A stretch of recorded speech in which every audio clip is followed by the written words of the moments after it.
ಎಲ್ರಿಗೂ ನಮಸ್ಕಾರ. ನನ್ನ ಹೆಸರು ಚಿಕ್ಕಣ್ಣ ಅಂತ, ನಾರ್ತ್ ಬೆಂಗಳೂರಿಂದ ಬಂದಿರೋದು.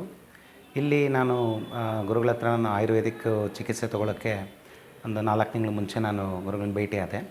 ಅದು ಅವರು ಯೂಟ್ಯೂಬಲ್ಲಿ ಅಪ್ಲೋಡ್ ಮಾಡ್ತಿರ್ತಕ್ಕಂಥ ಆಯುರ್ವೇದಿಕಲ್ಲಿ ಎಷ್ಟು ಆಳವಾಗಿ ಅದು ಶರೀರದಲ್ಲಿ ಅದು ಎಲ್ಲ ಕಾಯಿಲೆಗಳನ್ನು ಗುಣಪಡಿಸುವಂಥ ಶಕ್ತಿ ಹೊಂದಿದೆ.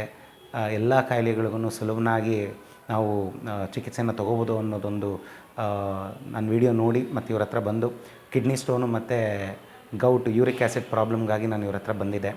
ಸೊ ಆಲ್ಮೋಸ್ಟ್ ಈಗ ನನಗೆ ಸುಮಾರಷ್ಟು ನನಗೆ ಗುಣ ಆಗಿದೆ. ಕೆಲವರೆಲ್ಲ ಏನು ತಪ್ಪು ಮಾಡ್ತಾರೆ ಅಂತಂದರೆ, ನಾವು ಒಂದು ತಿಂಗಳು ನಾವು ಮೆಡಿಸಿನ್ ತೊಗೊಂಡ್ವಿ, ನಮಗೇನು ಗುಣ ಆಗಲಿಲ್ಲ ಅಂತ ಅಂದ್ಬಿಟ್ಟು ಇದು ಮಾಡ್ತಾರೆ. ಆದರೆ ಆಯುರ್ವೇದಿಕ್ ಒಂದು ನಾವು ಚಿಕಿತ್ಸೆ ತೊಗೊಂಡಾಗ ಅದರಲ್ಲಿ ಆಳವಾಗಿ ಬೇರಿಂದ ಅದು ರೂಟ್ ಲೆವೆಲಿಂದ ಅದು ಸರಿ ಮಾಡ್ಕೊಳ್ತಾ ಬರೋದಕ್ಕೆ ನಮಗೆ ಟೈಮ್ ಹಿಡಿಯುತ್ತೆ. ಅದು ಇಂಗ್ಲೀಷ್ ಮೆಡಿಸಿನ್ ಅಲೋಪತಿನಲ್ಲಿ ಏನಾಗುತ್ತೆ ಅಂದರೆ ತಕ್ಷಣಕ್ಕೆ ನಮಗೆ ಪೇಯ್ನ್ ಕಮ್ಮಿ ಆಗುತ್ತೆ. ಆದರೆ ಇದರಲ್ಲಿ ಬುಡ ಸಮೇತ ಇದು ಹೀಲ್ ಮಾಡೋದ್ರಿಂದ ಕನಿಷ್ಠ ಯಾರೇ ಆದ್ರೂ 3 ರಿಂದ 6 ತಿಂಗಳು ಮೆಡಿಸಿನ್ ತೊಗೊಳ್ಳೇಬೇಕಾಗತ್ತೆ.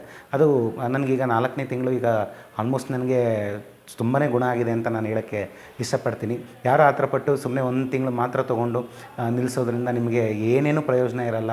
ಆ ನೀರಿನಲ್ಲಿ ಹೋಮ ಮಾಡ್ದಂಗೆ ಆಗಿಬಿಡತ್ತೆ. ಆದ್ದರಿಂದ ತಾವು ಈ ಗುರುಗಳು ಕೊಡ್ತಕ್ಕಂಥ ಮೆಡಿಸಿನು ಮತ್ತು ಅವ್ರು ಏನು ಮಾರ್ಗದರ್ಶನ ಕೊಡ್ತಾರೆ, ಪಥ್ಯ ಹೇಳ್ತಾರೆ. ಎಸ್ಪೆಷಲಿ ಇದರಲ್ಲಿ ಪಥ್ಯ ಇರತಕ್ಕಂಥದ್ದು ತುಂಬಾ ಮುಖ್ಯ. ಅದೇನು ವರ್ಜ್ಯ ಇರುತ್ತೆ ಪದಾರ್ಥಗಳು, ಅದನ್ನು ದಯವಿಟ್ಟು ಸೇವಿಸಬೇಡಿ. ಯಾಕೆಂದರೆ ಅದು ಸೇವಿಸಿ ಇದ್ದಾಗ ಆಯುರ್ವೇದಿಕ್ ಒಂದು ಔಷಧಿ ಏನಿದೆ ತುಂಬ ಚೆನ್ನಾಗಿ ಅದು ಸೆಲ್ ಲೆವೆಲಲ್ಲಿ ಕೆಲಸ ಮಾಡುತ್ತೆ.